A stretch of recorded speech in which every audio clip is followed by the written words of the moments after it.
Amém? Diga para quem está do seu lado assim: a melhor coisa que pode acontecer na sua vida se chama Espírito Santo.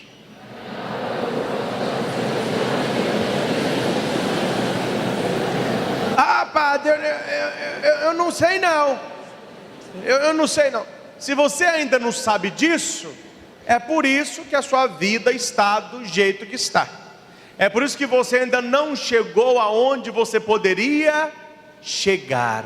É preciso fé e é preciso sabedoria para ler os sinais de Deus. Na missa eu não leio, porque eu tenho lido muito na rádio, no nosso programa lá. Mas toda semana recebo inúmeras cartas de pessoas que têm alcançado verdadeiros milagres na missa da família. Enquanto outros me dizem: ah, padre, o que está errado? Talvez não esteja nada errado com você. Das duas, uma: ou você não tem usado a sua fé, está aqui de corpo, mas a sua alma ninguém sabe onde está. Ou você não tem tomado consciência da vontade de Deus para a sua vida. Pode ser que a vontade de Deus para a sua vida se manifeste no sim, mas pode ser que se manifeste no não. Talvez aquilo que você quer não é o melhor para você. Talvez aquilo que você pensa que é o essencial é secundário. Quem é que nos dá este discernimento? Quem é que nos ensina o que é bom ou não para mim? Quem é? O Espírito Santo. Por isso que você tem que ser cheio do Espírito, para que você não fique amassando barro. Tempo investido em Deus é tempo investido na vitória. Repita: tempo investido em Deus é tempo. Gente, eu não sei a sua vida, mas a minha vida eu não tenho tempo para perder. Mexo com muita coisa, minha vida é uma loucura, da hora que eu acordo, a hora que eu deito. Mas eu tenho que rezar muito, eu tenho que ter horário de oração, e eu digo para o Espírito, falo: olha, o Senhor me unja, me ilumine e me mostre o caminho, porque sem a tua unção, eu vou ficar amassando barro, eu vou ficar... Não, eu quero que aquilo que eu vou fazer, se não é para fazer, eu não vou nem começar. Se é para começar, é para dar certo. A maioria das orações que eu faço são coisas religiosas, né? O projeto, viagem, evangelização, retiro. Então tudo aquilo que a gente faz com o Espírito sempre dá certo. Tudo aquilo que você faz com o Espírito sempre dá certo. Padre, não tem 1% para dar errado? Não. Eu te dou exemplo, a minha vida. Tudo que eu faço com o Espírito dá certo. Cresce, prospera, frutifica, porque Ele é colocado em primeiro lugar. Mas você tem que ser humilde, que quantas coisas eu quero, e no meu coração eu sinto Ele falando para mim: então tá bom, não vou fazer. O que vai adiantar fazer? Vai dar errado. Tanta coisa que eu não quero, que Ele faz assim: vai sim, eu vou. E quanta coisa que eu quero, e que Ele fala: vai. Aí que é o mais gostoso. Você quer? Gente, isso é relacionamento com o Espírito Santo. Mas como que é isso? O senhor conversa com o senhor, sente o Espírito, etc. Isso não tem como eu falar para você. Isso é experiência pessoal. Entra no teu quarto, fecha a porta e ora em segredo. E no segredo do seu quarto, você vai ficar cheio do Espírito Santo. Atos 2, 1-4. Chegando o dia de Pentecostes, estavam todos reunidos no mesmo lugar. De repente veio do céu um ruído, como se soprasse um vento impetuoso, e encheu a casa onde estavam sentados. Apareceu-lhes então uma espécie de línguas de fogo, e se repartiram e pousaram sobre cada um deles. Repousaram sobre repousaram sobre. O que significa sobre cada um? É a mesma coisa que eu falar sobre todos. Você também é digno do Espírito Santo. Tem gente que acha que é só para o outro. O Espírito Santo é só para o Papa. O Espírito Santo é só para o Bispo. O Espírito Santo é só para o Padre.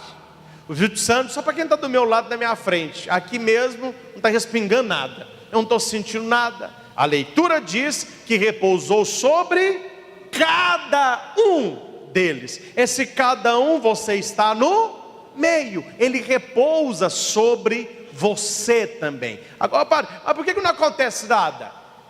Vários exemplos eu tenho. Ou o seu copinho está virado com a boca para baixo, ou o seu guarda-chuva está aberto, ou você está com caba de chuva, está caindo a água do Espírito, mas você não se molha. E eu vou dizer mais, você não se permite molhar. Quanto é que a gente não permite que o Espírito Santo faça uma obra em nós? Vários motivos. Primeiro motivo, eu não amo o que não conheço. Como você não conhece o Espírito Santo, você não se abre totalmente a Ele. Segundo motivo, medo. Se eu me abrir ao Espírito, o que Ele vai fazer em mim? Eu já respondo, uma festa. Se você se abrir ao Espírito, Ele entra em você e Ele faz uma festa. Terceiro motivo, que não se abre ao Espírito, respeito humano. O que os outros vão pensar de mim? Desconhecimento, medo, respeito humano. Não recebe o Espírito e não tem uma vida de qualidade espiritual. O resto é consequência disso. Gente, água mole em pedra dura, tanto bate até que fura. Vou falar mais uma vez. Você tem que investir a sua vida na qualidade espiritual.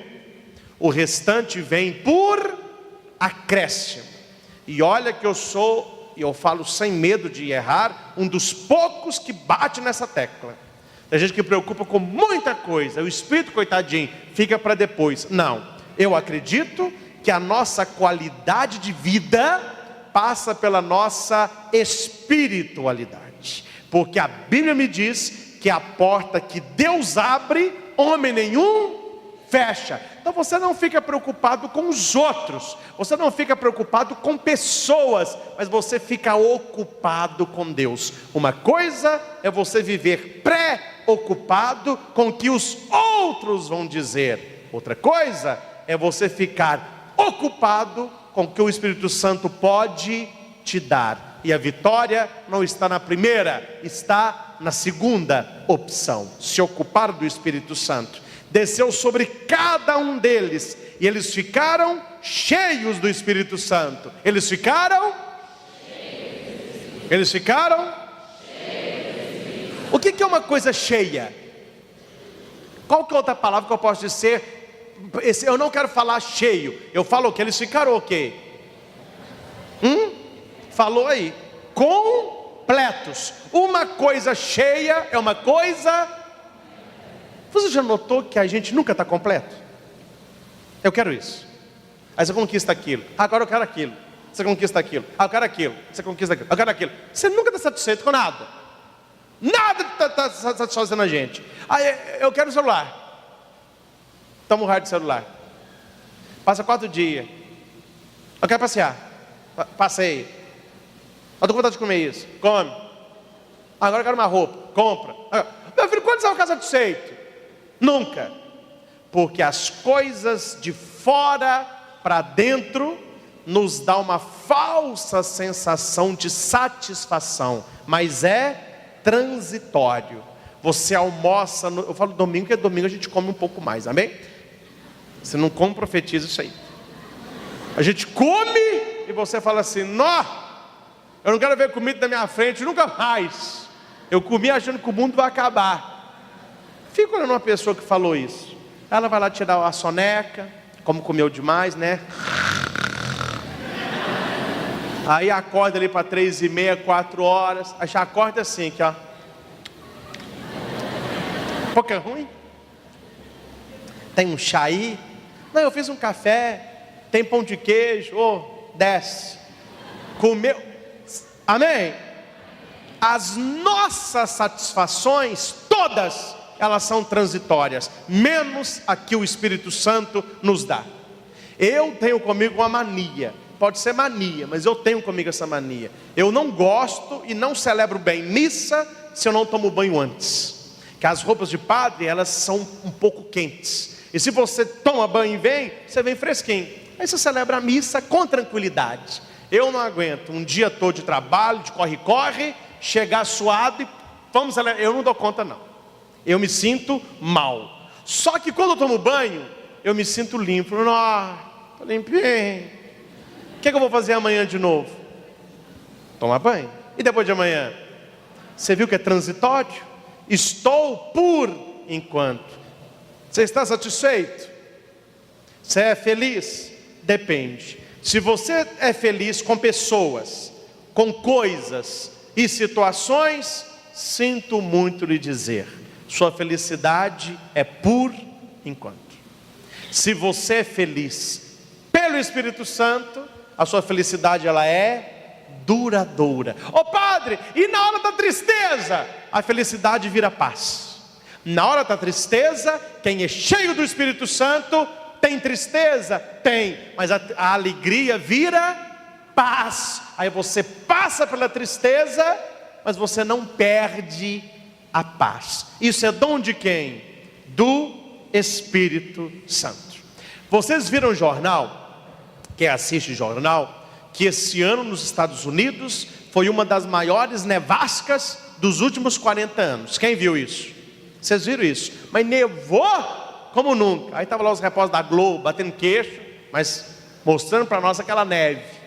E aconteceu um fato que um homem que morava numa casa, aqui em Divinópolis também eu já vi isso. Vou só citar para você me entender. Hoje, quando se vende uma casa, eles vão fazer o que no lugar? Um prédio. Estados Unidos, mesma coisa.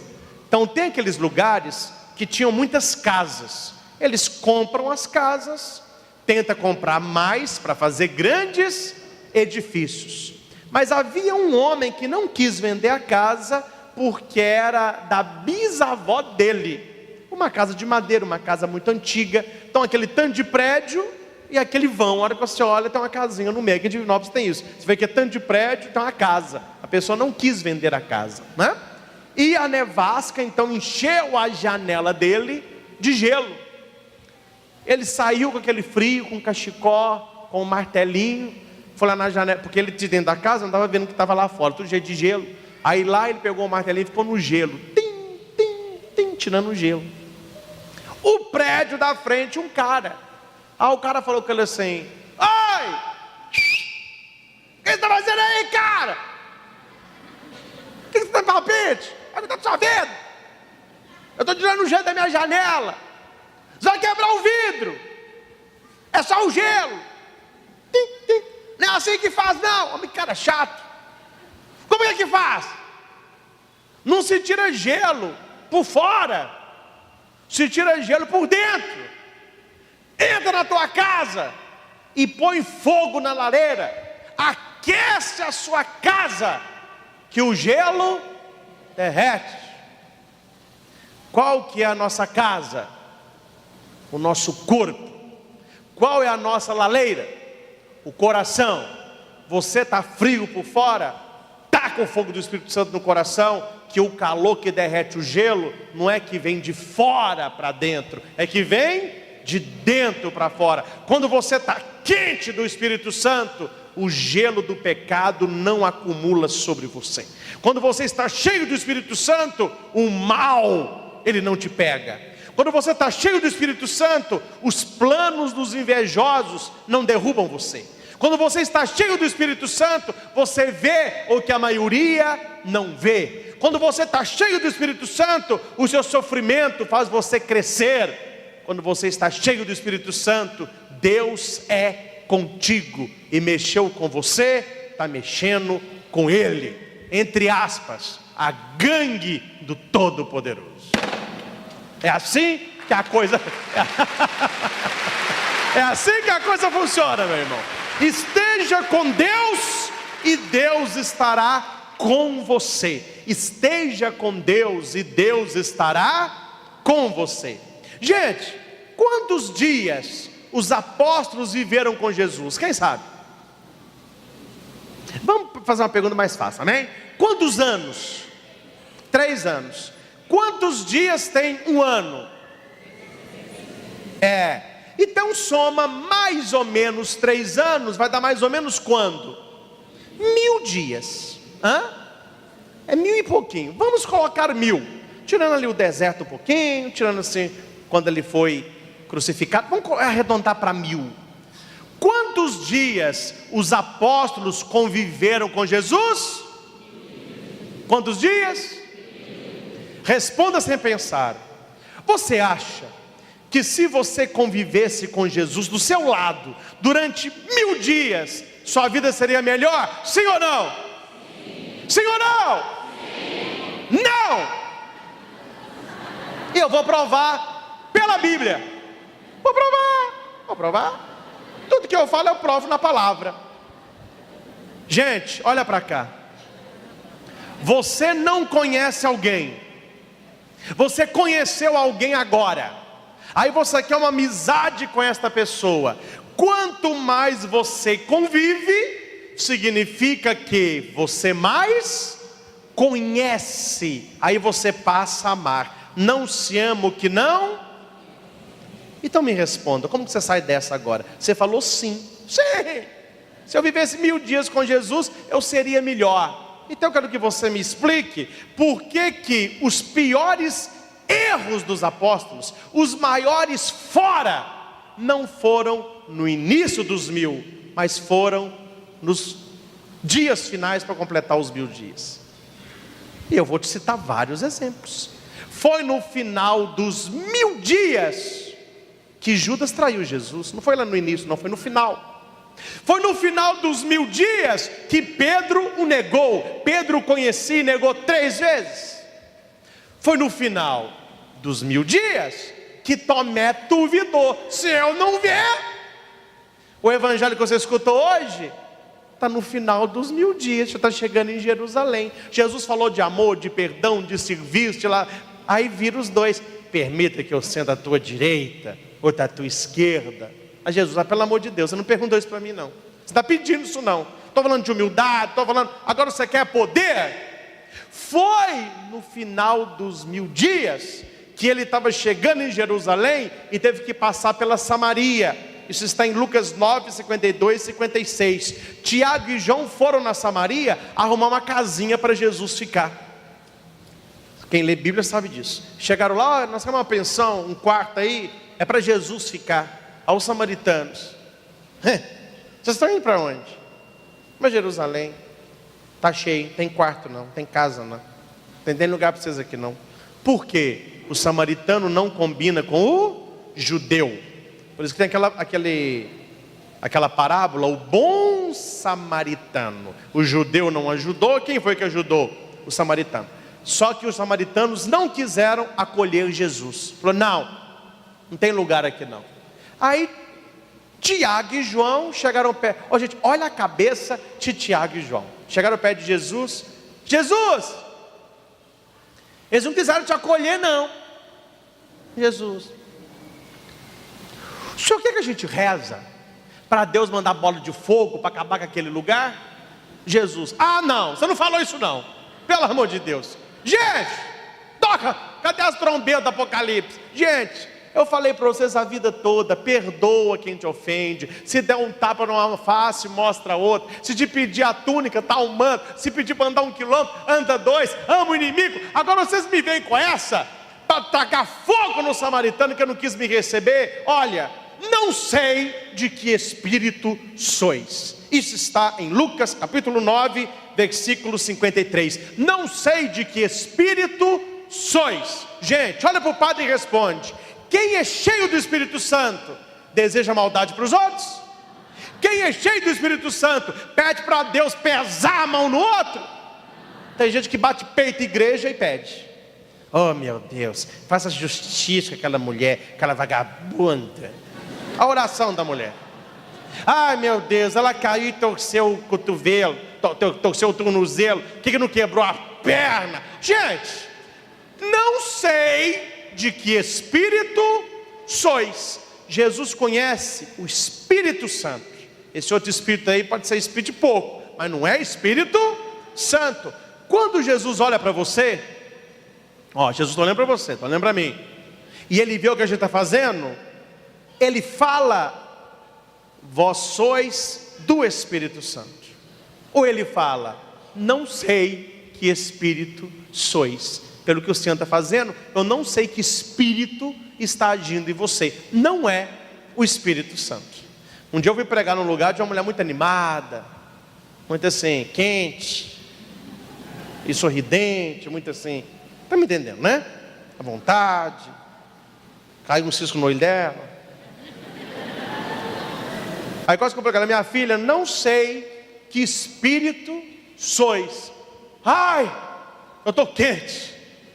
É o Espírito Santo. Falei: minha filha, isso aí está mais para pomba gira do que Espírito Santo. Espírito Santo, nenhum nisso aí. Está manifestando só coisa imóvel. Gente, o que você faz define que espírito você tem. Olha que é Tiago e João, são apóstolos. Não sei de que espírito sois. E olha que isso tudo que eu estou falando foi no final dos 1000 dias. E eu perguntei para você: você acha que andando 1000 dias com Jesus vai resolver o seu problema? Você falou: sim. Por que não resolveu dos apóstolos? Por que eles só deram fora, atrás de fora, no final de 1000 dias? Se eu for Jesus, gente, eu desistia. Viu até bem que eu não sou. Eu desistia. Chamei os 12. Um traiu, um negou, um duvidou, 2 queria poder, 2 queria acabar com a Samaria com bola de fogo. Sobrou quanto, gente? Mas é um fora atrás do outro. E tem gente que fica comigo assim: padre crente, fala isso não. Fala isso não. Por que é, meu irmão? Eu não pode falar isso. Porque o meu sonho era caminhar com Jesus. Imagina, eu andando com Jesus em Jerusalém, eu sentado com Ele, ouvindo Ele falar, eu vendo Ele fazer milagre. Gente, nós estamos muito melhores que os apóstolos. Se você não sabe, eu vou te contar essa. Nós estamos muito melhores que os apóstolos, porque os apóstolos tinham Jesus do lado, e nós temos Deus dentro de nós pelo Espírito Santo. Nós temos Deus dado a nós, e os apóstolos cometeram os erros que cometeram justamente por isso. Eles tinham Jesus do lado. Tem gente que até hoje tem Jesus do lado, tem o Espírito Santo do lado, e na verdade Ele quer estar aonde? Dentro de nós. O Espírito Santo é presente de Deus para você. Fala para quem está do seu lado isso. O Espírito Santo é presente de Deus para você.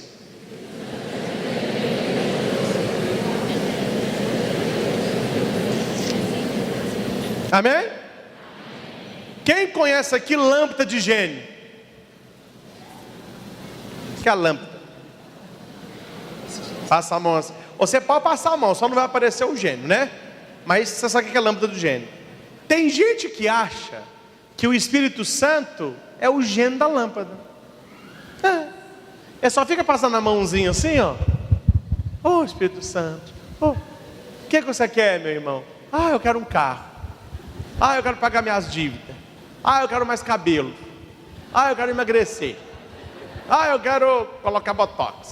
Eu quero... Só pede coisa pequena. Parece que o Espírito Santo é o gênio da lâmpada. Só se chama o Espírito Santo para fazer o quê? Pedido. Quando você rezar ao Espírito Santo, Ele faz. Ele cura. Ele renova. Mas isso é consequência da sua presença. Vem Espírito Santo. Quando Ele vem sobre você, a presença dEle traz o resto todo. O problema é quando a gente pede o resto e não quer o Espírito Santo. O Espírito Santo não é gênio da lâmpada. Tem uma lenda africana, achei interessante, que falou que no início dos tempos, Deus morava no meio do povo, numa árvore muito alta. Então tinha uma árvore e Deus estava lá. Aí todo mundo, ninguém chegava perto, né? Quando chegava perto da árvore, reverência a Deus. Aí foi passando os anos, sabe como que funciona o negócio? Foi passando as décadas. Aí alguém resolveu fazer uma casa debaixo da árvore, que tinha sombra. Aí fez a casa, colocou um fogão a lenha, começou a queimar palha, queimar lenha, começou a subir aquela fumaceira na cara de Deus. Aí Deus ficou ele teve que ir para mais alto, teve que se distanciar. O manto de Deus era grande, aí o manto caía lá do alto da árvore, ia lá perto do chão. Um dia o dono dessa casa precisou de uma blusa, não pensou duas vezes, pegou a tesoura e cortou um pedaço do manto de Deus. Deus falou, mas está difícil, hein? Aí Deus puxou o manto. Aí um homem estava com fome, não tinha nada para comer. Ele olhou assim, viu o pezinho de Deus. Ele foi e cortou o dedinho de Deus. Aí Deus tirou o pé. Aí Deus foi para longe. Aí todo mundo ficava, desce Deus, vem para mais perto da gente. A gente quer Deus perto. Alguém perguntou para Deus, por que o senhor não desce? Aí Deus falou assim, tá louco? Toda vez que eu desço, vocês querem só aproveitar de mim? Ou não entendeu? Quer que desenhe? Gente, no coração de muita gente, Deus não desce, porque a pessoa só quer aproveitar a Deus, não ama a Deus, mas só quer as coisas de Deus. Quem só quer coisas de Deus, nunca receberá Deus, e Deus em nós é o Espírito Santo. Guarda no seu coração isso. O Espírito Santo não é gênio da lâmpada, ele é Deus em mim. O Espírito Santo não é gênio da lâmpada, o Espírito Santo é ele é. Quem não quer ter Deus em si, meu irmão? Quem não quer? Quem não quer? Todo mundo quer. Mas o desânimo é algo perigoso. Se não fosse algo perigoso, eu não tinha reservado uma noite para refletir sobre como vencer o desânimo. E eu fui até a Bíblia. O que a Bíblia me ensina? Qual o caminho bíblico para vencer o desânimo? Quem está anotando, o texto é Neemias capítulo 4, versículo 10 ao 15, 5 versículos só. Neemias capítulo 4, versículo 10 ao 15. Este texto fala sobre o profeta Neemias. Quando ele chega em Jerusalém, a muralha foi destruída, então ele quer levantar a muralha. A muralha é sinal de proteção. Jerusalém estava desprotegida, e ele começa a levantar então a muralha. Só que quando ele começa a levantar a muralha, pessoas torcem contra. Vai dar conta não. Tem gente que diz, já não vai dar conta não, vai faltar tijolo. E as pessoas ficam desanimadas. E Neemias tem uma tática para reanimar, para que nós sejamos pessoas entusiasmadas e não desanimadas. O texto eu leio só para que você tome conhecimento. Então disse Judá: os trabalhadores já não têm mais forças. Os trabalhadores? E o pó é muito. E o pó? E nós não poderemos edificar o muro. Disseram, pois, os nossos inimigos. Quem disse? Nada saberão disso, nem verão, até que entremos no meio deles, Neemias e os homens lá que estavam levantando o muro, e os matemos. Assim faremos cessar a obra. Então pus guardas nos lugares baixos, por detrás do muro, nos altos. Pus ao povo pelas suas famílias, com suas espadas, com suas lanças e com seus arcos. E olhei, levantei-me e disse aos nobres, aos magistrados e ao todo o povo: não temais. O que ele disse? Lembrai-vos do grande e terrível Senhor, e lutai pelos vossos irmãos, vossos filhos, vossas mulheres, vossas casas. E sucedeu que, ouvindo os nossos inimigos, que já o sabíamos, e que Deus tinha dissipado o conselho deles, todos voltamos ao muro, cada um a sua obra. Olha o início da leitura. Nós não queremos levantar esse muro mais não. Por que você não quer levantar o muro? Não tem mais força. Tem pó demais. E os nossos inimigos vão nos matar. Como que termina a leitura? Cada um voltou ao seu lugar para fazer o que lhe cabia. Vamos levantar o muro. Estavam levantando o muro, não quero levantar o muro, desanimaram, voltaram a levantar o muro. O que Neemias aprontou aqui? Como que Neemias conseguiu mudar aquela situação?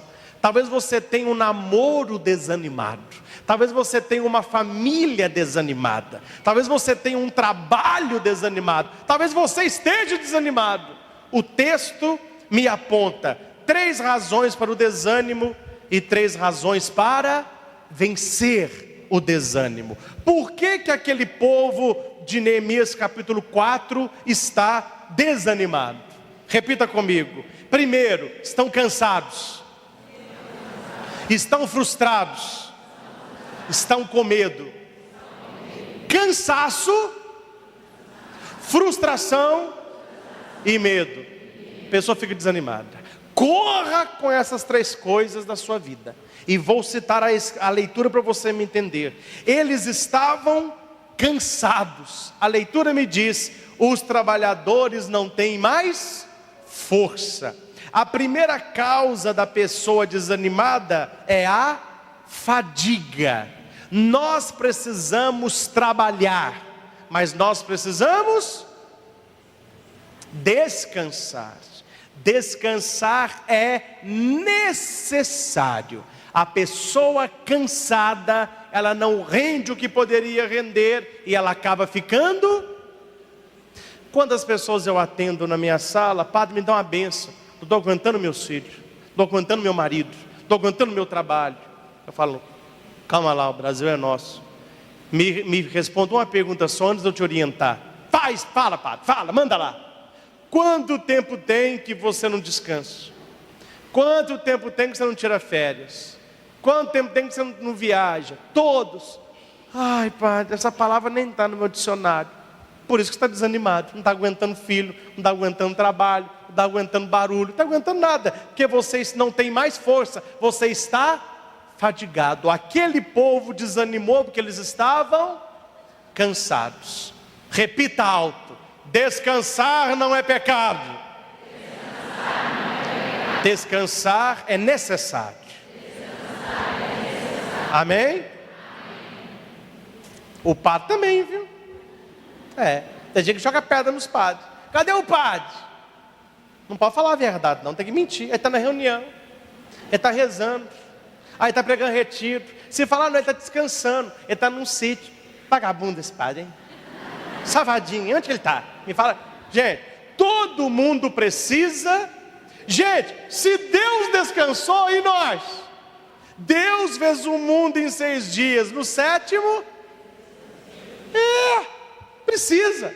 Tem gente que trabalha, e quanto mais você trabalha e não descansa, você passa a render menos. Existem empresas de computação, internet, marketing, em São Paulo, que exige o quartinho do descanso. Tem cama na empresa. Passou no jornal. As pessoas estão lá digitando, estão um sono depois do almoço, o patrão fala: vai descansar meia hora. Ele vai lá no quarto, deita, aí ele levanta. Ele rende o dobro. Não vai chegar no teu trabalho e falar com o teu patrão: Padre Cristo pediu para colocar uma cama aqui. Ele vai falar: sai, esse pá tá louco. É um exemplo que eu estou dando para você, que o descanso ele é necessário. Eu já fiz o tiro de guerra. Existe o famoso plantão. Todo mundo foge disso. Nunca ninguém consegue ficar de 6 horas da tarde às 6 horas da manhã, ó. Por isso que tem os turnos. Você fica 2 horas, vai descansar, aí vem outro, depois de 4 horas você volta. O descanso ele é necessário. Existe o retiro do clero. O que é retiro do clero? O bispo, com todos os seus padres, vai para um lugar retirado para rezar e descansar.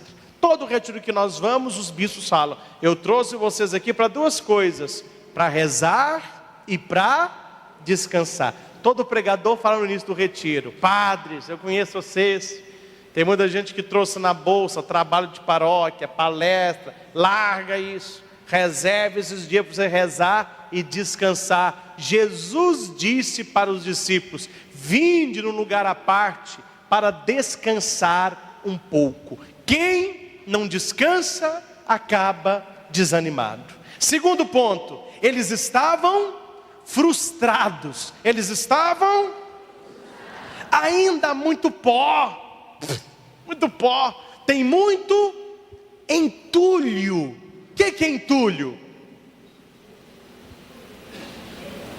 A sua casa nunca teve reforma, não? Quando tem a reforma na casa, aquilo que fica lá na porta, como que chama aquilo? Entulho. O que é entulho? É o que sobrou, é resto. Quando você traz no coração muito entulho, você acaba frustrado. Tem gente que só guarda entulho dos outros. Não, tal pessoa fez isso comigo, não vou perdoar nunca mais. Tuc, caiu um entulhinho aí. Tal pessoa é chata, não quero a companhia dela. Tuc, caiu mais entulho.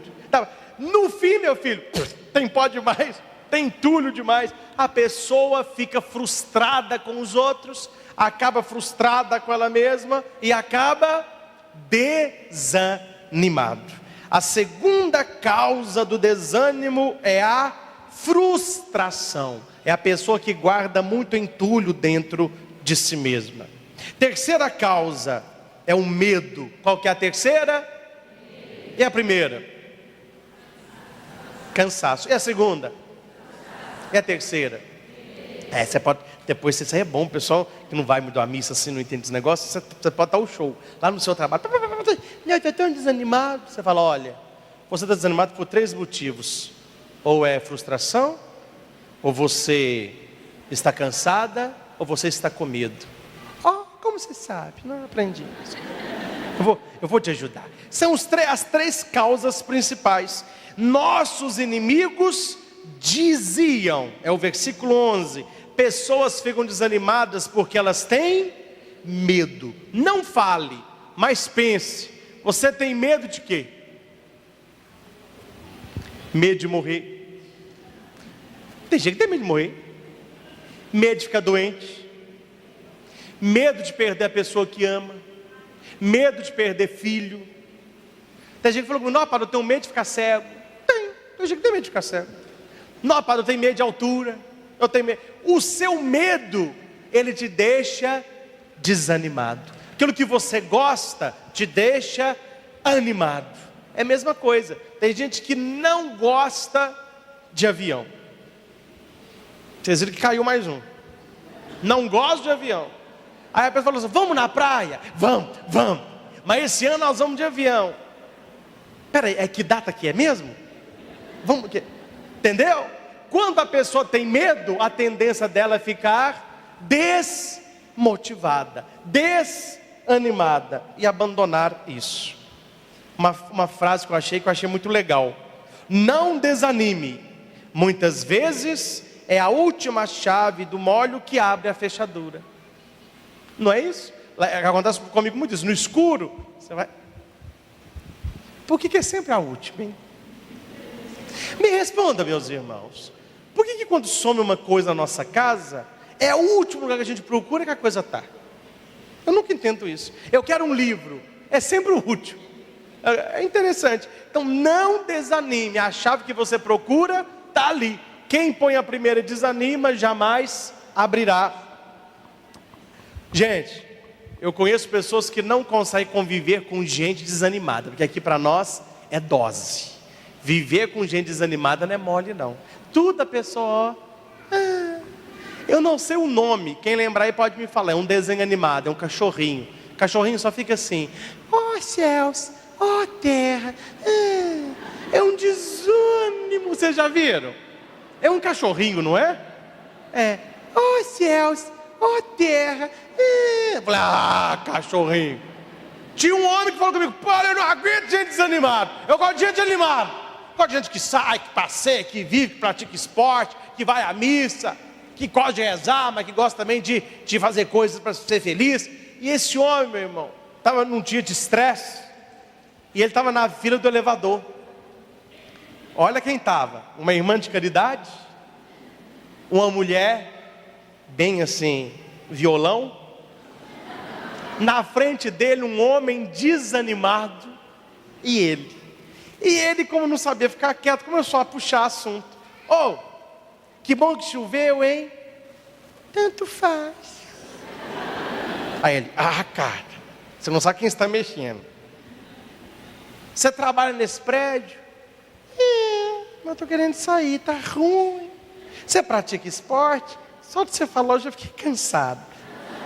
Vai ser desanimado assim, estou desanimado. Ele falou assim, olha, eu sou tão desanimado, que para economizar trabalho, até casei com uma mulher grávida. Ai, cara, se Deus não segura minha mão, eu te arrebento aqui agora. Eu tolero tudo, eu tolero ladrão, bandido, safado, eu não tolero gente desanimada. Ou você está desanimado, eu vou te socar. E aquele homem falou, não, eu vou ter que socar esse cara. Você já viu quando a pessoa tem uma crise de histeria? Dá um tapa na cara, a pessoa volta. Você já viu isso? Para, parei, vamos concentrar. Pô, o que é? Tem hora que tem que ter uns tabetes. Aí entrou pro elevador, a irmã, tercinho na mão. Ele olhou para a irmã, o outro lado da mulher. Ele olhou para a mulher. Olha que ela olha para o lado dele, quem que estava? O desanimado. Falou, gente, se Deus me ouve. O elevador estava subindo. No meio do trajeto, o elevador apaga a luz e para. Se escutou assim. Nisso acende a luz do elevador. A irmã pensou, aposto que um dos dois engraçadinhos quis beijar a moça e levou um tapa para a cara fora. Eu acho pouco, a irmã. Só que ninguém falou nada, ninguém falou nada. A moça pensou assim, aposto que um dos dois queria me beijar, beijou a irmã e levou um tapa. Aí o desanimado, aposto que esse tarado beijou essa gostosa e ela pensou que era eu e me deu um tapa. Aí o cara, o desanimado que não sabe que eu beijei a minha mão e soquei a cara dele. Gente, o cara não tolera desanimado. Ele mesmo fez assim, ó. Pronto, ficou elas. Gente, não seja uma pessoa desanimada para que alguém não precise acordar você. Eu pesquisei, encontrei aqui, eles me mandaram. No Facebook eu coloquei qual seria o tema da missa. Eu sempre tenho colocado muitas mensagens lá de evangelização. Alguém me mandou, padre, uma boa para o senhor. Os 10 mandamentos do desanimado e preguiçoso. Você conhece? Eu vou ler para você. Esse aqui está merecendo. Os 10 mandamentos do desanimado e preguiçoso. Primeiro mandamento: viva para descansar. Segundo, ame a sua cama, ela é seu templo. Essa aí está parecendo com os aí. Terceiro, se vir alguém descansando, ajude-o. Quarto, descanse de dia para dormir melhor à noite. É dose, gente. Quinto, o trabalho é sagrado, por isso não toque nele. Nunca faça amanhã o que você pode fazer depois de amanhã. Trabalhe o menos possível. O que tiver que ser feito, deixe que outra pessoa faça. Calma, ninguém morreu por descansar. Nono, quando sentir desejo de trabalhar, sente e espere, desejo passa. 10º, o melhor de todos, não se esqueça, trabalho é saúde, que trabalhem os doentes, gente. Claro que é uma brincadeira isso aqui, mas tem gente que vive assim, a pessoa ela está, ó, um desânimo, uma preguiça, ele não tem ânimo para nada. Eu já fui numa casa, eu estava na casa, a mãe virou e falou assim: vai buscar pão quente, senão a gente vai comer só bolacha com sal. O menino perguntou para a mãe assim: onde que está a bolacha? Se depender de ir na esquina, eu estou cansado, eu estou desanimado. Isso são exemplos pequenos, mas que mostram que tem gente que vive. O que Neemias fez para mudar a situação? Ah, Neemias, não levanta esse muro não, porque nós estamos cansados, nós estamos frustrados, nós estamos com medo, estamos cansados, vamos levantar tijolo, estamos frustrados porque tem pó demais, entulho demais, e os nossos inimigos estão vindo nos matar. Neemias falou assim: não, mas que povo desanimado. Ele vai e muda a situação. Ele tem 3 ações concretas. O que ele tem? Então diga para o seu lado, diga para quem está do seu lado, você vai vencer o desânimo com ações concretas.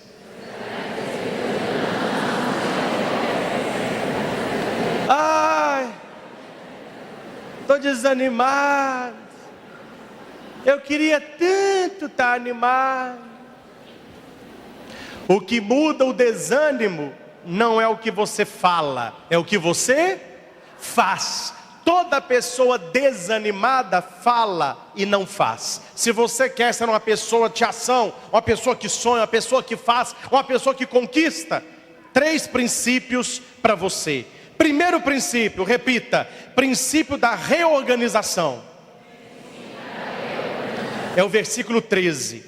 Posicionei alguns do povo atrás dos pontos mais baixos do muro, nos lugares abertos, divididos por famílias, armados de espadas, lanças e arcos. O que Neemias está dizendo? Gente, vamos organizar aqui. Isso aqui está uma bagunça. Vamos estabelecer um novo sistema. Um grupo para um lado, um grupo para o outro. Você faz isso, você faz aquilo. Se cada um fizer o que precisa, o problema vai ser solucionado. Nós estamos desorganizados. É preciso nos reorganizar.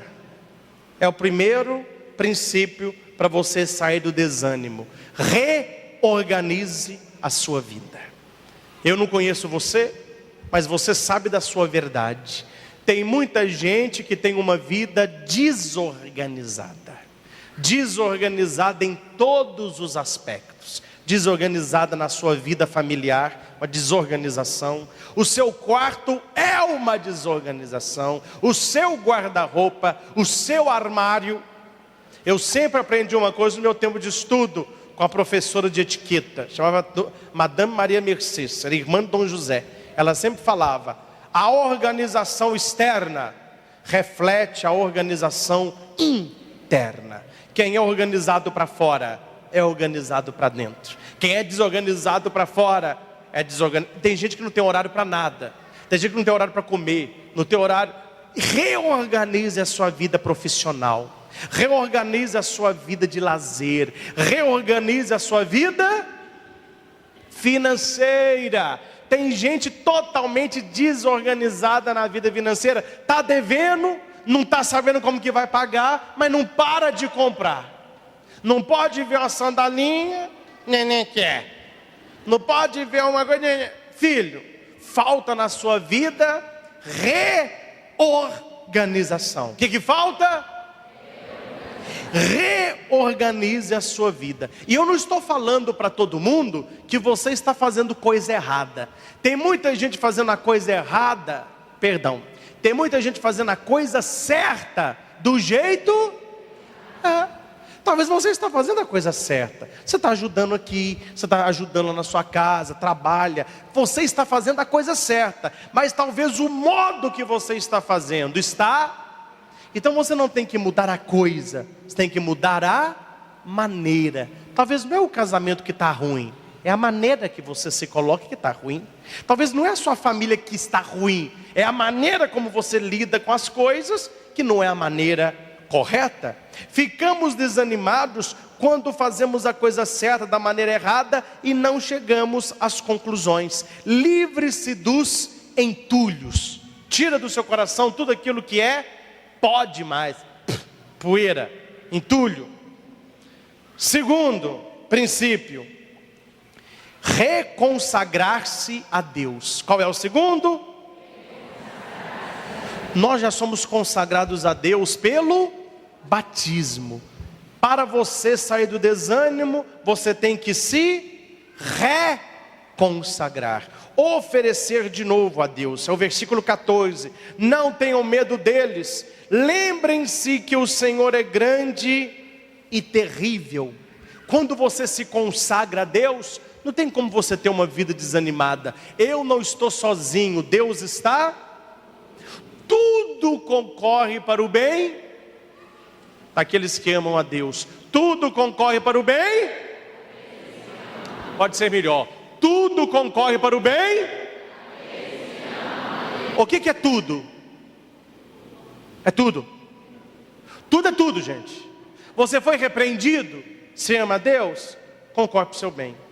Você foi injustiçado, você ama a Deus, concorre para o seu bem. Você perdeu o trabalho, você ama a Deus, concorre para o seu bem. A Bíblia me diz, tudo concorre para o bem daqueles que amam a Deus. Então ame a Deus e deixe o tudo concorrer para o seu bem. Se reconsagre a Deus. Você não pode esquecer 3 coisas a respeito de Deus. Guarde isso no seu coração. Quando a gente fica triste, quando o desânimo vem, quando o problema vem, nós temos que lembrar de 3 coisas. Repita comigo. Primeiro, eu não posso me esquecer da bondade de Deus. Eu não posso me esquecer da presença de Deus. Eu não posso me esquecer do poder de Deus. Bondade, presença, poder.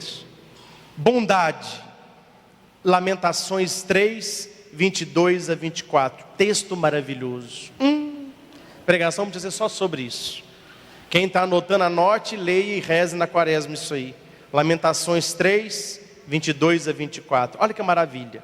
As misericórdias do Senhor são a causa de não sermos consumidos pelo desânimo. As misericórdias do Senhor são a causa de não sermos consumidos pelo desânimo, porque as suas misericórdias não têm fim. Novas são cada manhã. Grande é a fidelidade.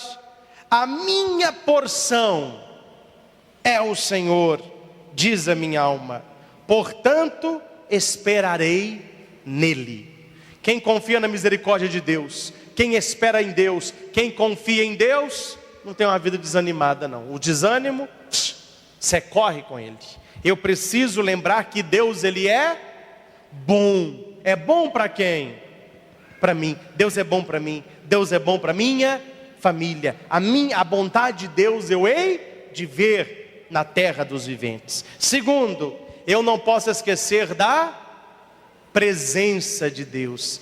Eis que eu estarei convosco todos os dias, até o fim dos séculos. Deus está com você todos os momentos. Nunca pense que Deus esqueceu você. Nunca pense que Deus abandonou você. Nunca pense que Deus deixou você sofrer. Não, Deus está do seu lado. Nós precisamos sentir a presença de Deus. Não se vê Deus por aqui, se vê Deus por aqui. Menininho, na aula de catequese, a professora perguntou: como que você sabe que tudo vai ficar bem? O menino estava com um problema muito sério na família, uma doença grave. Como que você sabe que tudo vai acabar bem? Eu não sei não, professor. Então por que você continua rezando?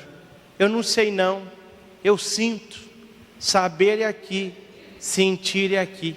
A minha cabeça fala que não tem jeito, mas o meu coração fala: não desiste, Deus está com você. São lições de crianças simples que nós vemos como que a nossa fé vai minguando quando nós vamos crescendo. Há um ditado que diz que quando o ser humano nasce, ele nasce com 2 asas enormes. À medida que a perna cresce, a asa diminui. Quer dizer, nós nascemos inocentes, nascemos com mais fé, nascemos confiando em Deus, e à medida que nós vamos crescendo, parece que isso vai ficando. Não. Nunca esqueça da presença de Deus. Deus está com você 24 horas por dia. Quando você dorme, Ele que vela sobre o seu sono. Terceiro, eu não posso me esquecer do poder de Deus. Se Deus é por nós, não esqueça disso. Esse é o poder de Deus. Primeiro, princípio da reorganização. Segundo, princípio da reconsagração. Eu tenho que organizar a minha vida, eu tenho que me reconsagrar a Deus. Terceiro, princípio da resistência. Qual é o terceiro? Você nota quando você vai ficar gripado ou não? Eu não sei, eu noto. A gente falou assim, padre, eu não noto. Por que você não nota, filho? A sua gripe começa da hora para o dia? Não, a gente nota. Você começa, o seu corpo fica querendo cama, você não fica querendo comer nada. Falou, opa, deixa eu tomar uma vitamina C, deixa eu tomar muita água, eu não vou me entregar não, porque se eu entregar, a gripe chega. Conversava com a senhora que lava roupa, e eu brincava com ela e falei assim, a senhora lava roupa, né? A senhora não fica gripada não? Ela falou assim, padre, gripada ou sem gripe, eu tenho que lavar roupa e tenho que entregar e buscar do mesmo jeito. Gripe não me derruba não. Mulher já é mais propícia à dor, né? Estava conversando, ela falou, padre, mulher é propícia à dor. Desde novinha a gente sofre com depilação, e é menstruação todo mês, e é ganhar menino, e a mulher é mais forte. Eu vejo mulher com gripe, mulher toda lá, está com febre, mas está lá trabalhando, tem um lencinho de cá, continua. Ô gente, e homem gripado? Aí ó, as mulheres aí já conhecem. Gente, o que é um homem gripado, gente? Eu vou relatar meu pai gripado. Cheguei em casa, eu era novinho ainda. Minha mãe virou e falou assim, ó, seu pai está gripado. Quando ela falava assim, eu já sei. Nisso eu falo com meu irmão. E minha mãe falou assim, se vocês rirem aqui, ó. Eu falei, ai meu Deus, o que vai aparecer? Aí aparecia meu pai. Meia de jogador de futebol até no joelho. Sandália. Bermuda de flanela. Blusa de pijama. Meia. Não, luvas. Touca. E assim aqui, ó. Eu falei, gente, até gripado, só não está aí morrendo, gente. Ana Maria, traz uma sopa, gente, não é assim? A mulher gripada, eu acho que é o vírus do homem, doutor, é diferente. Acho que tem o vírus da gripe masculina e a feminina, acho que a masculina é mais forte, que não é possível. O homem cai, mas que cai a mulher. Minha mãe fica gripada, eu nem vejo que ela está gripada, a mulher está com febre, daí indo de oração, indo pregar. Gente, o que é isso? Não, essa resistência à doença, nós devemos ter essa resistência ao desânimo. Todo mundo sabe quando você está ficando desanimado, ou não sabe? Você não quer mais sair, você gostava tanto de passear, não quer. Você não quer ir na casa dos outros, você gostava tanto de ir. Você não quer reunir para comer uma carne gostosa, tomar um refrigerante, um sanduíche. Não quer, você gostava tanto. Você não quer ir no cinema ver filme, você gostava tanto. Sua coleção de selo, deu para os outros. Sua blusa autografada do Cruzeiro, do Atlético, deu para os outros. Sua bola, deu para os outros. Essa pessoa ainda está ficando doente. O desânimo vai se instalando até que ele vira depressão. Depressão é o desânimo que não passa, é a tristeza que não passa. No versículo 14, Neemias diz: lutem por seus irmãos, por seus filhos, por suas filhas, por suas mulheres, por suas casas. Fica desanimado não, gente. Luta, vamos repetir? não fica desanimado, mas você tem dois caminhos: lutar ou se entregar. Qual que é o seu caminho? Você está falando, você tem que agir. Você está falando, você tem que, quando terminar a missa da família, você sai daquele portão para fora, você sai do centro de evangelização para fora, você descer Iguatama, você tem que agir nos 3 princípios para vencer o desânimo. Primeiro princípio, reorganização. Toda pessoa desanimada tem que se reorganizar, por fora e por dentro. Segundo princípio, reconsagração, voltar ao primeiro amor. Já viu o namoro no início como que é? Você viu o casamento depois de 15 anos como que é? É você pegar esse casamento lá na frente e voltar ao primeiro amor. É reacender aquele fogo, aquele carinho, aquela ausência, aquela presença gostosa. Voltar ao primeiro, reconsagrar-me a Deus, sentir que Deus me ama, como eu era criança. Tem uma musiquinha que canta assim, ó: eu era criança, nem me lembro, só lembro que às vezes, aos pés da cama, juntava a mãozinha e rezava apressado, mas rezava como alguém que ama. Ave Maria, Mãe de Jesus, o tempo passa, não volta mais. Tenho saudade daquele tempo que te chamava de minha mãe. Ave Maria, Mãe de Jesus, Ave Maria, Mãe de Jesus. Que esse reconsagrar-me é voltar ao primeiro amor, é você voltar às coisas pueris da sua fé. E terceiro, o princípio da resistência. Eu não vou permitir que o desânimo tome conta da minha vida. Repita: eu. Tinha um homem desanimado, que foi, além de desanimado, era criminoso, e foi condenado à cadeira elétrica nos Estados Unidos. Quando ele estava na cadeira elétrica, ele assim, ó, diz, o diretor do presídio falou: senhor, cara, todo mundo senta aqui chorando, tremendo, pedindo pelo amor de Deus, você não vai pedir não? Tanto faz, desanimado. Peça qualquer coisa. Não quero nada não. Peça, meu filho. Você vai morrer eletrocutado. Choque vai passar pelo seu corpo, vai estourar seu olho, queimar seu cabelo, queimar suas veias. Tô nem tchum. Mas você está desanimado, hein? Tá bom. Posso pedir qualquer coisa. Olha, eu faço qualquer coisa para te ver animado. Então tá bom. No momento que eu vou eletrocutado, o senhor me dá a mão?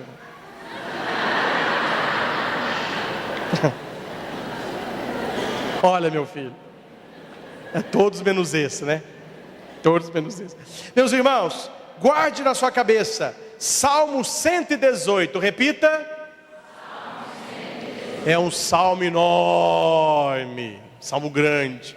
Você vai ler na sua casa o versículo 25 ao 32. Eu vou ler só o primeiro. Ele está dizendo assim: prostrada no pó está a minha alma. É como se o salmista dissesse: a minha alma está desanimada. A minha alma está... Traz uma Bíblia para mim. Nós vamos finalizar rezando esse salmo. Faz um fundo no violão para ficar bem bonito.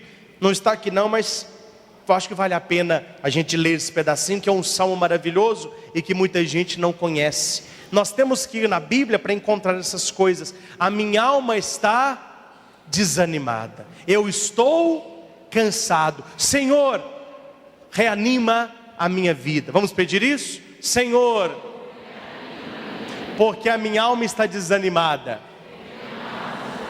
Eu estou cansado. E eu quero melhorar. Então vamos fechar os nossos olhos. Salmo 118. Que você possa rezar na sua casa. Você que me acompanha neste DVD, pegue a sua Bíblia. Vamos rezar juntos. Um salmo enorme. Deixa eu falar para você que é até uma curiosidade. Talvez você nem sabia disso. Esse Salmo 118, ele tem 176 versículos. Salmo enorme, é o maior. 176 versículos.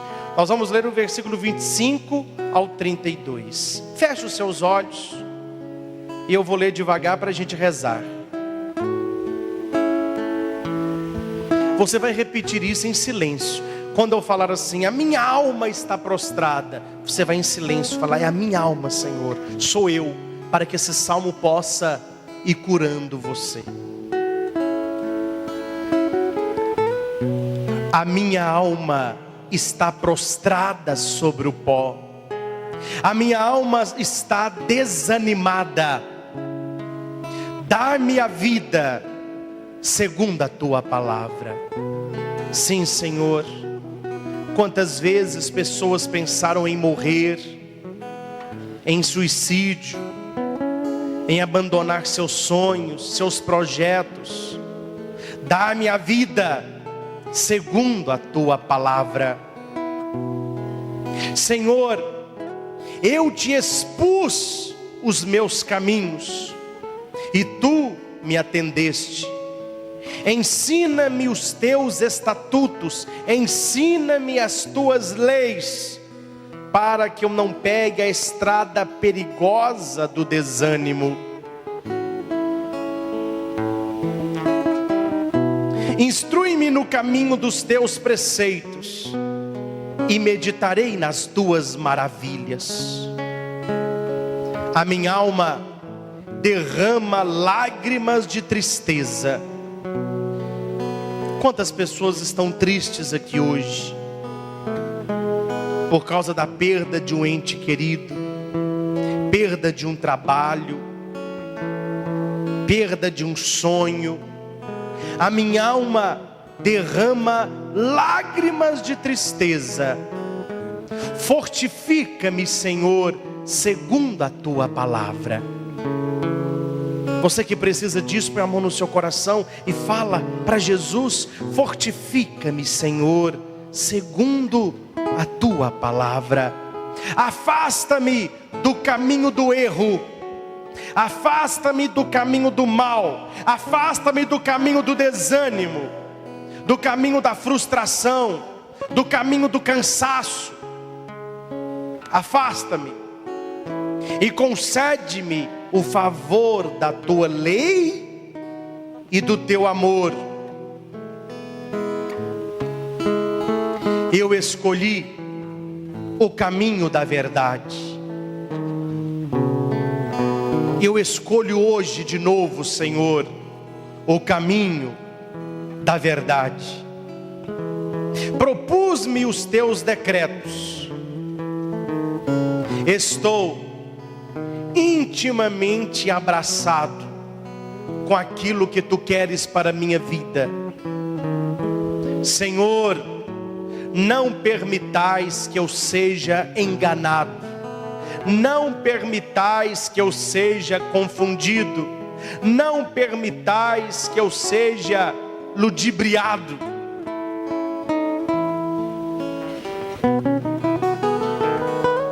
Correrei pelo caminho dos teus mandamentos, quando dilatares o meu coração. Correrei pelo caminho dos teus mandamentos, quando dilatares o meu coração. Jesus, é isso que eu peço. Dilata o meu coração nesta missa. Abra o meu coração para que eu possa tirar todo entulho, tudo aquilo de ruim que os outros falaram para mim, tudo aquilo de ruim que eu escutei, que falaram de mim, sentimentos ruins, pessoas que eu não perdoo. Correrei pelo caminho dos teus mandamentos, quando dilatares o meu coração. Dilata o meu coração, Senhor, e não permita que a minha alma seja prostrada pelo desânimo. Eu escolhi o caminho da verdade. Correrei pelo caminho dos teus mandamentos, quando dilatares o meu coração. Glória ao Pai, ao Filho e ao Espírito Santo, como era no princípio. Deus eterno e todo-poderoso, volvei o teu olhar de bondade sobre cada pessoa presente aqui no santuário, sobre essas pessoas que nos acompanham neste CD, neste DVD, no YouTube. Afasta de nós, Senhor, todo sentimento de desânimo, todo cansaço, toda frustração, todo medo, para que o desânimo não se abata sobre nós. Dai-nos a graça, Senhor, de reorganizarmos a nossa vida. Dai-nos a graça de reconsagrar-nos a Ti. Dar-nos a graça de resistirmos ao desânimo quando ele bater à porta do nosso coração. Guarda-nos na Tua verdade, protege-nos pela Tua misericórdia, afasta de nós todo pecado, perigo, doença, tentação, inveja, mal-olhado e principalmente o desânimo. Por intercessão de São Miguel, São Gabriel, São Rafael, de Nossa Senhora Aparecida, Rainha e Padroeira do Brasil, que Deus nos livre de todo desânimo e nos abençoe, Ele que é Pai, Filho e Espírito Santo. Amém. Louvado seja nosso Senhor Jesus Cristo. Diga comigo: desânimo nunca mais. Diga para quem está do seu lado: desânimo nunca mais. E aplaudamos a Jesus.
Vocês têm 1 minuto para conversar com alguém que você conhece. Se você não conhece ninguém, você fica esperando 1 minuto passar. Se você veio com alguém ou conhece que está do seu lado, você pode conversar. 1 minuto, o diálogo pergunta para quem está do seu lado assim: qual é a maior tempestade que você está enfrentando no momento atual da tua vida? Pergunta isso e pode responder. 1 minuto.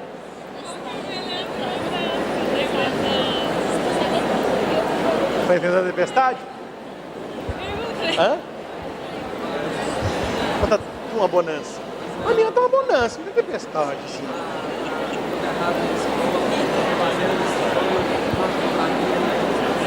Ih, tem tempestade mesmo. Mas tá indo. A minha é só a família, só. Briga? Mas devagarinho vai resolver, né?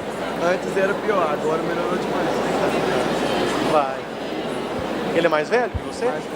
Ah, é mais novo? Tá trabalho assim? Quantos anos? Tem 14. Eu vou fazer 14 esse ano. Nossa, meu primo desanou, e quem seguir meu primo, quem seguir meu primo. Aí, Porque os de fora é melhor do que os de dentro. Aí abrir com seus pais é isso. É isso verdade. Mas tá melhorando. Temos não. Sem parar. Agora eu tô percebendo. Ah, não, devagarinho, você vai dobrando ele. Tá bom. Senão tá 11 horas, vocês estão conversando. Vocês já notaram como que o assunto rende se deixar?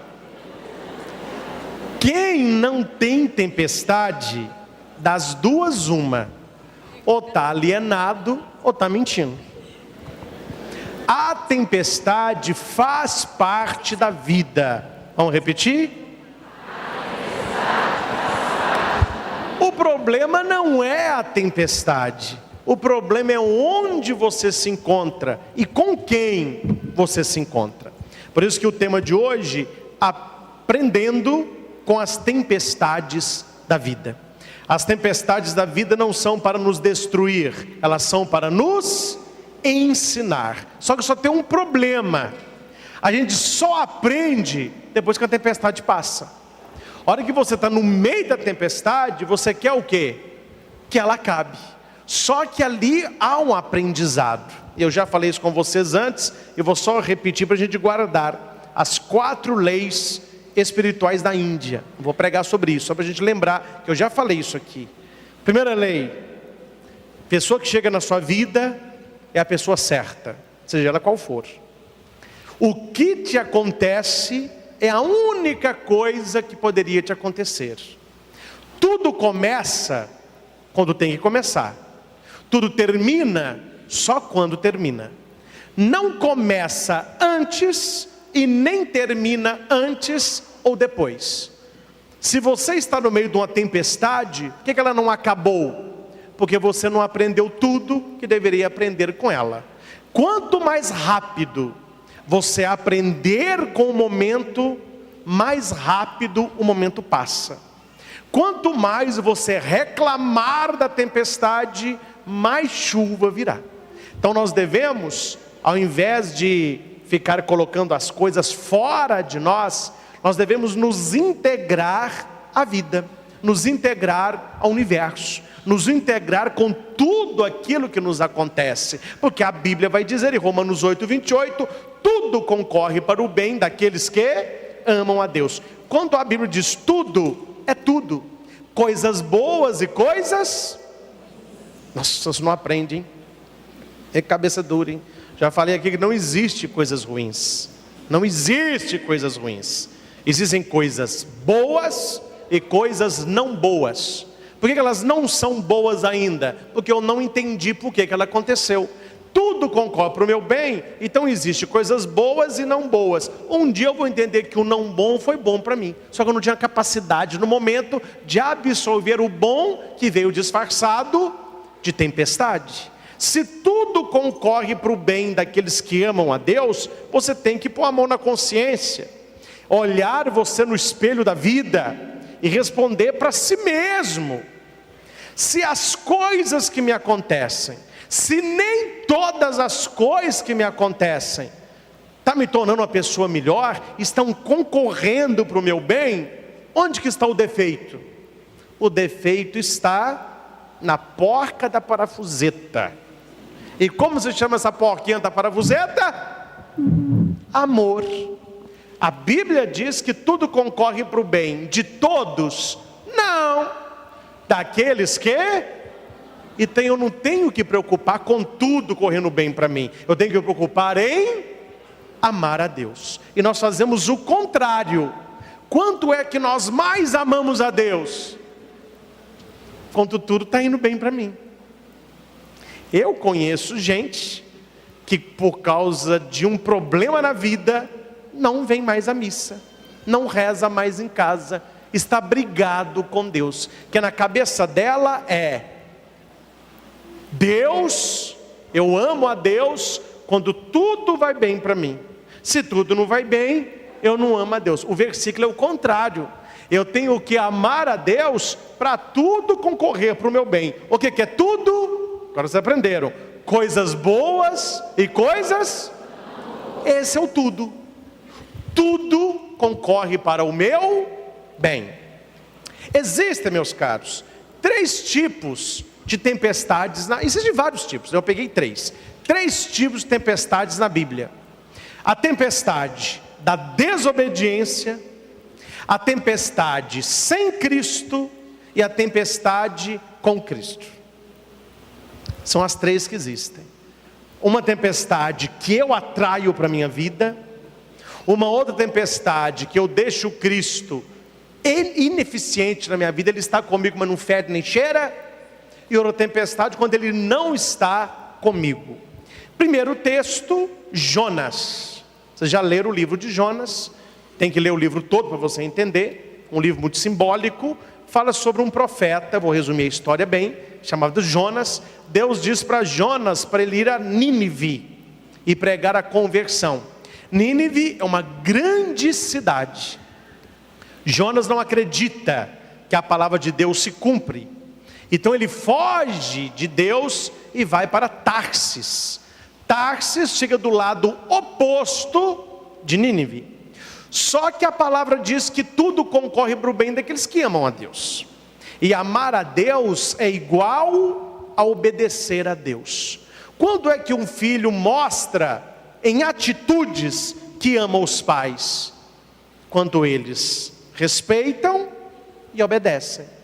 É por isso que nós estamos numa crise hoje em muitas famílias, porque hoje não se ensina mais o respeito dos filhos aos pais. Os pais querem só amor. Só que o amor na família, ele é fruto do respeito.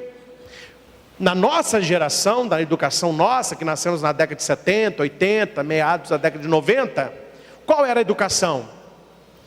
Ou você me respeita, ou eu vou te quebrar os dentes da sua boca. Hoje em dia, as crianças estão dando pirueta, falando os maiores palavrões, e os pais com um sorriso amarelo dizem, ele é genioso, ele é de opinião, né?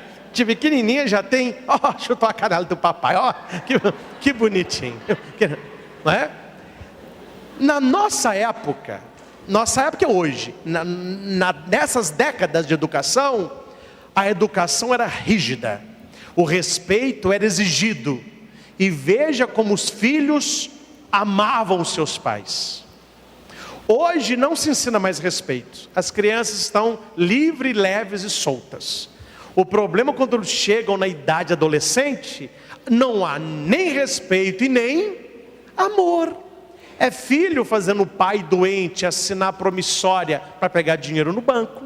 É filho que mora com o pai e a mãe para pegar o cartão de crédito e gastar o salário mensal em balada. São filhos que passam a perna nos pais para pegar aquilo que são. Quer dizer, não se tem respeito e consequentemente não se tem amor. Se faltasse só respeito, ainda ia. Mal, mas ia. Só que o que falta não é só respeito, o que falta é... Eu atendo muitos pais, muitas mães principalmente, elas não dizem isso, mas na boca da mãe, que a mãe está me falando, eu cheguei a uma conclusão: meu filho não me ama. Ele ama minha namorada, ele ama meus colegas, ele ama o quarto dele, ele ama as coisas dele, mas a mim mesmo, ele não ama não. Não ama porque não aprendeu o respeito. Amor é igual respeito, amor é igual obediência. Aí Jonas acha que não é bem assim. Eu vou seguir a minha cabeça, não vou para Nínive nada, eu vou para Tarsis. Tá bom, vai para Tarsis. Jonas 1, versículo 4 a 7. Ele entra num barco, um navio, e esconde no porão. Ele está escondendo de quem? Dele. Tem gente que fala, ele está escondendo de Deus. Agora a pergunta é, onde Deus não está? Tem gente que fala assim, não gosta de falar senhor não, né? Tem gente que quer ser jovem a vida toda. Aí você fala assim, fulano, o senhor vai em tal lugar? Que é isso? O senhor está no céu, não é assim? Só que até essa resposta é errada. A resposta não deveria ser, o Senhor está no céu. A resposta deveria ser, o Senhor está em todos os lugares. Então Jonas se esconde e o barco começa a navegar. Se tudo concorre para o bem daqueles que amam, O inverso é verdade. Tudo concorre para o mal daqueles que não amam. Veio uma tempestade, mas uma tempestade para ninguém colocar defeito. Barco ia para um lado, barco ia para o outro, e o barco subia e caía de ponta. Aí o comandante, que é o capitão, naquela época o povo era politeísta, tinha vários deuses. Mas olha, cada um reza para o seu Deus, vamos ver se pelo menos um atende, porque senão nós vamos morrer. E todo mundo gritando, e cada um chamando um Deus, aquele auê. O capitão conta, vê que está faltando gente. Quem que está faltando? Jonas. Ele entra no porão do navio. O que Jonas está fazendo? Dormindo em berço esplêndido. O capitão acorda e fala assim: como que você consegue dormir no inferno desse? Reza para o seu Deus, para que nós não nos afundemos. O pessoal não é bobo nada, logo mataram a charada. Por que todos estão orando e ele está dormindo? Porque ele sabe que Deus não vai atendê-lo. Ele é um desobediente. Deus não atende quem não obedece. Então vai dormir, meu filho. Aí, para não enxugar Jonas no mar, para não falar que não teve uma paciência com Jonas, pegaram as varetas. No meio das varetas, colocou uma varetinha menor e todos do mesmo tamanho. O capitão bateu, falou: cada um tira uma. Vamos ver a sorte, vai sair para quem? O cara me responda: quem saiu com a vareta menor? Jonas. E tem gente que fala que não tem sorte. Tem sorte. Para nós não existe sorte. Para nós existe bênção. Para nós existe escolha. Deus falou para Jonas: não faça isso, faça aquilo, não vou fazer da minha cabeça. Aí depois reclama que veio tempestade. Quanto à sorte caiu sobre Jonas, julgaram Jonas no mar. Qual é o motivo de muita tempestade vir na nossa vida? Responda forte: desobediência a Deus. Qual é? Desobediência a Deus. Fala para quem está do seu lado: quem obedece não erra. Gente, você que vem à missa, e você que está aqui há várias quartas, a gente que está aqui desde que começou, cada quarta-feira você tem um ensinamento aqui. E este ensinamento, eu não estou gastando saliva à toa, é para que você coloque em prática, porque o contrário vai atrair coisas ruins para a sua vida. Por isso que eu falo que escutar coisa boa é bom. Você nunca vai escutar aqui: você não presta, você não dá conta, você é um pecador safado, você vai receber uma maldição aqui. É o contrário, você vai receber uma bênção, sua família está sendo abençoada, faça isso, só coisa boa. Então você tem que colocar a coisa boa em prática. Se você faz o contrário, o que virá sobre você? Uma tempestade. Segundo texto é Marcos 4, 36 a 38. Depois de um dia de pregação, Jesus fala com os discípulos: vamos passar para o outro lado. Jesus entra no barco com eles. Jesus está cansado, deita. Arrumaram um travesseirinho para Jesus, e Jesus está puxando uma palha. No meio da travessia, o que é que veio? Tempestade. Barco para um lado, barco para o outro, e as ondas começaram a entrar. Gente, enquanto a onda dá fora, relax. A hora que a onda começa a entrar, abre o teu olho. O que significa onda? Hoje em dia não tem essa palavra. Tem gente que viver na onda é fazer tudo que todo mundo faz. Um cortou o cabelo de um modo, todo mundo corta. Aí está em moda suicidar, todo mundo começa a suicidar. Está em moda fazer tatuagem escrita alguma coisa em inglês, todo mundo faz. É a onda, o pessoal vai entrando só que onda é bom quando ela fica fora do barco. Barco é sua vida, deixa a onda à vontade. O problema é quando essa onda começa. Resumindo, o que é onda? Onda é aquilo que deveria ficar fora, mas está entrando para dentro da sua vida. Isso que é onda. Tudo aquilo que deveria ficar fora da sua família, fora do seu casamento, fora do seu coração, e está entrando, Isso é onda. E se anda onda demais, o que acontece com o navio? Ele afunda. Eles foram acordar Jesus. Jesus, acorda. Com Jesus eram mais educados, né? Porque com João falou, como você dorme no inferno desse? Com Jesus eles foram mais educados. Mestre, não te importa que pereçamos? Que pereçamos? E Jesus lá, estou achando bom esse balanço do mar.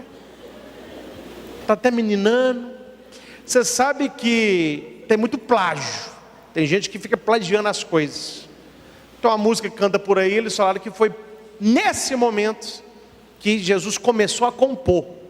Depois Lulu continuou, como uma onda no mar, não é verdade? Foi aí que ele começou. Nada do que foi Jesus, nós vamos afundar. Do modo, do jeito que já foi um dia. Tudo passa, tudo sempre passará. E os discípulos daquele auê. É a onda, onda vai, onda vem. Jesus acorda e grita com o mar: cala-te! O mar pegou o que desenha? Olha o seu tamanho e olha o tamanho de um oceano. Olha o seu tamanho e olha o tamanho de um mar. Deus fala com o mar e o mar obedece. Deus fala com a gente e a gente não obedece. Deus fala com o mar, cala-te, ele cala. O que a gente mais faz é não calar. Aí fala com o marido, briga com o outro, fala palavrão, e fala, não cala a boca, e fala, e a pessoa vai. Por que muita briga, por que muita discussão acaba em briga? Porque nenhum dos dois cala a boca. Um dá para um lado, outro tá do outro, um leva o desaforo para casa, e tá. Chega numa hora que a palavra não dá, aí parte para quê? Soco. Por que a tempestade veio sobre os discípulos? Primeiro, Jonas desobedeceu. Segundo, os discípulos, o que eles fizeram que chamou a tempestade? O que eles permitiram? Uma linguagem figurada. O que eles permitiram? Muito simples. Eles permitiram que Jesus... Quando eu ia visitar minha avó, que já é falecida, a vovó Alice, enquanto eu ficava conversando com ela, eu ficava assim, ó. A hora que eu ficava mais quietinha, minha avó,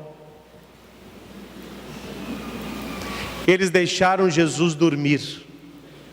Se Jesus dormir no barco da sua vida, a tempestade virá. Mantenha Jesus acordado. Como? Conversando com Ele, partilhando a sua vida com Ele, estando na Eucaristia, missa. Jesus está bem acordado. Oração da manhã, oração da noite, oração antes de comer, pelo menos o sinal da cruz. Só o sinal da cruz já é uma bênção, é dom de Deus. Adoração do Santíssimo, ouvir uma pregação, ouvir um programa de rádio, ver um programa de TV. Você está mantendo Jesus, e no coração ditando Jesus já, ó. Não vamos julgar os outros não, vamos só pensar. Não fala o nome de ninguém não, vamos ver a carinha de você, se é sim ou não. Na sua família, você conhece alguém que Jesus está dormindo no bar? Conhece ou não conhece? E não são as pessoas que mais reclamam que a vida está ruim? Não são as pessoas que mais reclamam que tem tempestade? Se Jesus dorme, meu irmão, a tempestade vem. Jesus está no nosso barco, mas mesmo Ele estando, tem tempestade. Por isso que eu falei, o importante não é a tempestade, é com quem você está, é do lado de quem você está.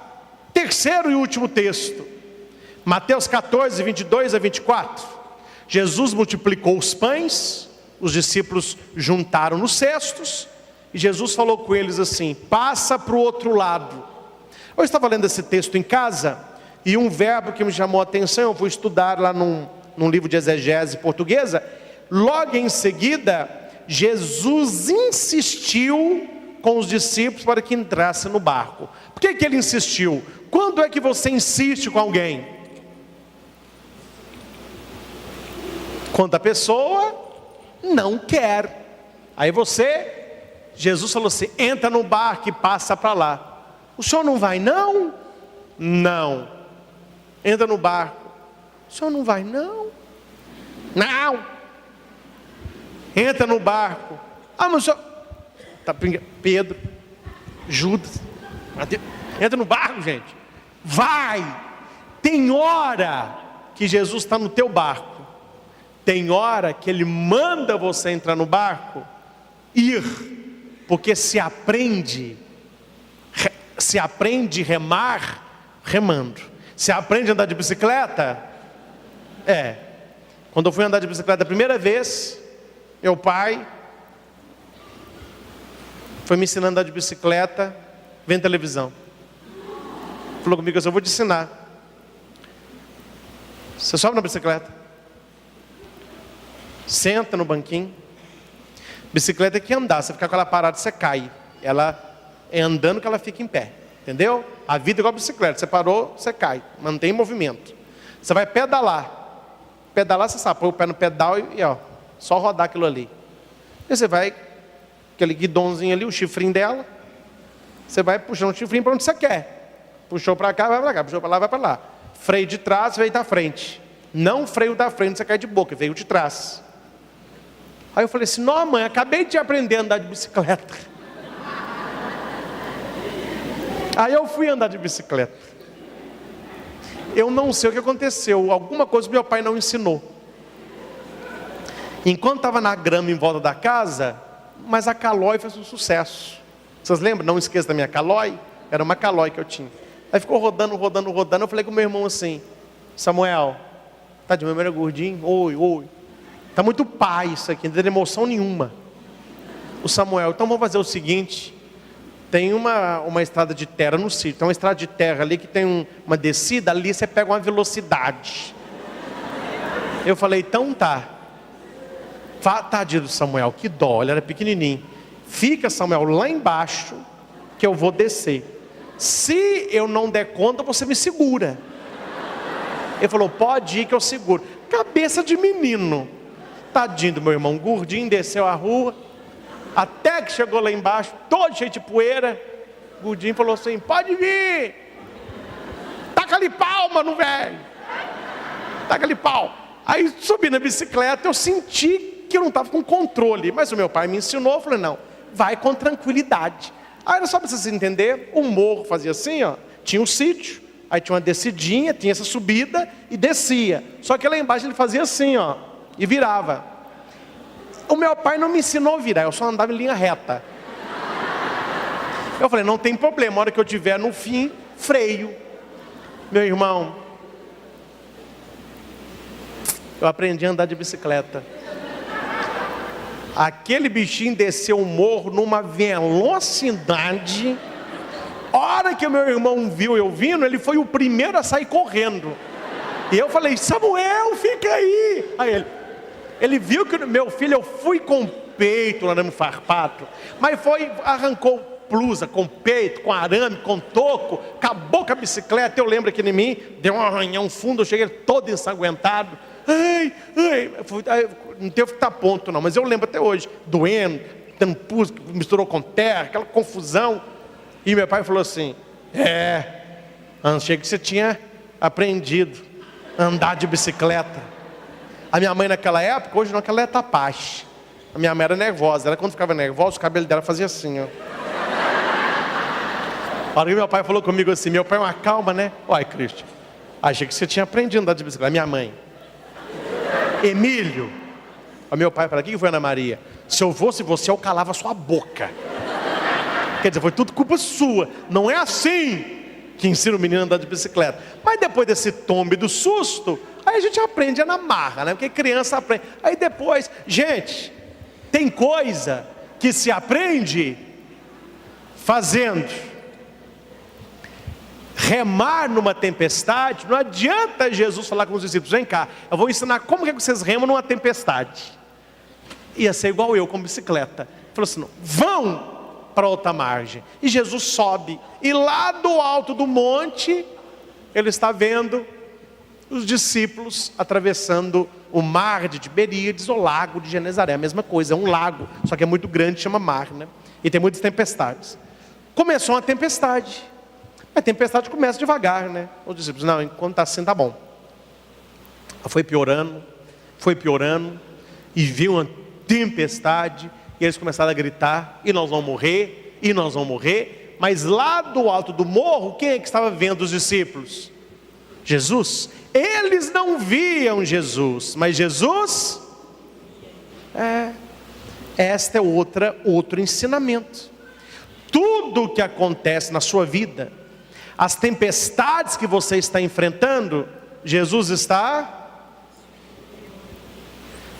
Pode ficar tranquilo, não vai afundar.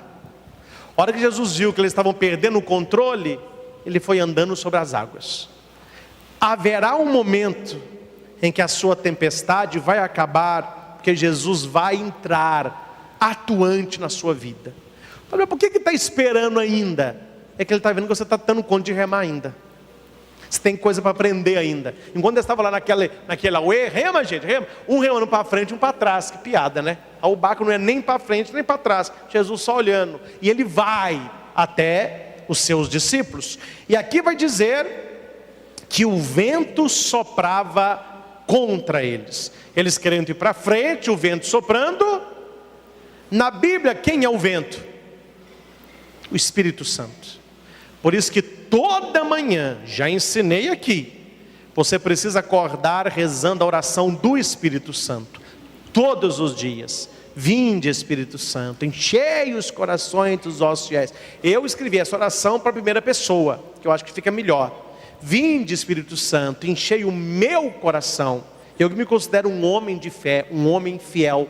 Acendei em mim o fogo do vosso amor. Renovai a minha vida. Então, tem que rezar o Espírito Santo. Se você começa o seu dia e não reza o Espírito Santo, quem me garante que aquilo que você vai fazer durante o dia não será contrário ao Espírito Santo? Então o Espírito sopra para um lado, está remando para o outro. Por isso que Jesus vai até eles, caminha firme e grita, e novamente o mar se acalma. Meus irmãos, quando provações surgem, não se esqueça de que há alguém que pode lhe trazer paz. Sua vida está boa? Reza. Sua vida está mais ou menos? Reza. Está numa tempestade? Reza. Não pare de rezar. Não pare de buscar intimidade com Deus. Permita que o Senhor entre no barquinho da sua vida, porque se Ele ali estiver, você no final será um vencedor. Não se preocupe, Deus está vendo você. A gente, quando está no sofrimento, parece que Deus não está nos vendo. Mas se Deus estivesse me vendo, eu não estava sofrendo isso. Se Deus estivesse me enxergando aqui, eu não estava tão ruim como eu estou. Ele vê, ele estava no alto vendo os discípulos. Mas enquanto os discípulos estavam aprendendo, Jesus ficou olhando. Quando Jesus viu que eles estavam perdendo o controle, Jesus foi até eles. Cristo não acalma apenas o mar físico. Ele acalma também os mares que estão na nossa mente, na nossa alma e no nosso coração. Cristo nos dá paz. Talvez a tempestade que nós enfrentamos não é no alto mar. E as piores tempestades, e quem já sofreu ou que tem passado numa situação igual, eu estou falando para a gente aqui, você vai me entender? As piores tempestades são aquelas que acontecem silenciosamente dentro de nós. Só você sabe as tempestades que você enfrenta ou já enfrentou e tem que sorrir para os outros. Tudo bem? Tudo bem. Bom dia, bom dia. Olá, olá. E dentro de você, quem pode acalmar essa tempestade? Jesus. É a nossa fé no poder tranquilizador de Cristo e nossa rapidez em pedir sua ajuda que permite que Ele acalme os nossos corações. Para Jesus nos ajudar, nós precisamos querer mudar de vida. Há uma história que eles contavam em Itaúna quando eu era pequenininho, que chama mulher do piolho. Já ouviu essa expressão? Já ouviu? Larga de ser mulher do piolho? Larga de ser mulher do piolho. Aí eu perguntei à minha avó, de onde que vem essa expressão mulher do piolho? Aí eles contaram que era uma mulher que tinha mania de ficar implicando as pessoas. E ela descobriu um ponto fraco para ficar implicando. E tinha um louco na cidade, um cara meio doido, que tinha muito piolho, muita lêndia. Hoje em dia o piolho tem extinção, nem se eu falar isso mais, né? Mas tem? Na escola tem? Ah, é? Tá. Não, porque na época, quando eu estava no estadual pequenininho, tinha. Tá. Aí tinha aquele shampoo, como chama? Deodacite. É um que passava e tinha que ficar no sol. E aquilo coçava e não podia coçar. Tadinho, gente, que vida pobre, né? E quando não tinha esse Deodacite, passava limão com bicarbonato e punha no sol, mas manchava tudo manchado na escola. Que é isso? É piolho. E aí, enquanto a mãe não tinha paciência, levava no salão, passa a 0. Aí pronto, resolveu o problema, né? E tinha um cara que tinha muito piolho. E você queria ver o cara ficar nervoso, você fazia pra ele assim, que ó. Pss, pss. Ele queria bater. E todo mundo corria. E essa mulher descobriu o ponto fraco dele. Aí ela entrava no ônibus, a hora que o ônibus arrancava. Ele estava no ponto, ela. O ônibus foi. E ela ficava um dia indo na pinguela. Tinha uma pinguela e passava um riozinho. A mulher estava passando a pinguela com um saco de algodão. Ela carregava saco de algodão. Ela tropeçou na pinguela, meu filho, e caiu no rio. E o saco foi enchendo de água, vai ficando muito pesado, e ela começou a afogar. Quem que aparece no da ponte? O piolento. Não sei o nome do cara não, vamos falar piolento mesmo. Aí o cara aparece e fica olhando. E ela começa assim, me ajuda. Eu não sei nadar. Aí falou assim, ajudo. Se você parar de me enervar, se você parar de ficar me humilhando, vai parar? A mulher subiu. Morreu. Aí eu preciso falar, ô mulher do piolho, não aprende. Você conhece a mulher do piolho? Conhece? Vamos falar um lugar que não tem mulher de piolho? Onde você trabalha. Geralmente onde a gente trabalha tem uma tal de mulher do piolho. Fica implicando os outros, implica você, pega no seu pé e a pessoa não aprende. Até na hora de pedir ajuda, o orgulho não deixa. Ela prefere morrer do que... Gente, precisamos aprender com os nossos erros e mudar de vida. Tem gente que não aprende. E quando você aprende, Deus começa a operar maravilhas na sua vida. Deus passa a operar milagres na nossa existência. Cristo pode acalmar a nossa tempestade interior. Amém?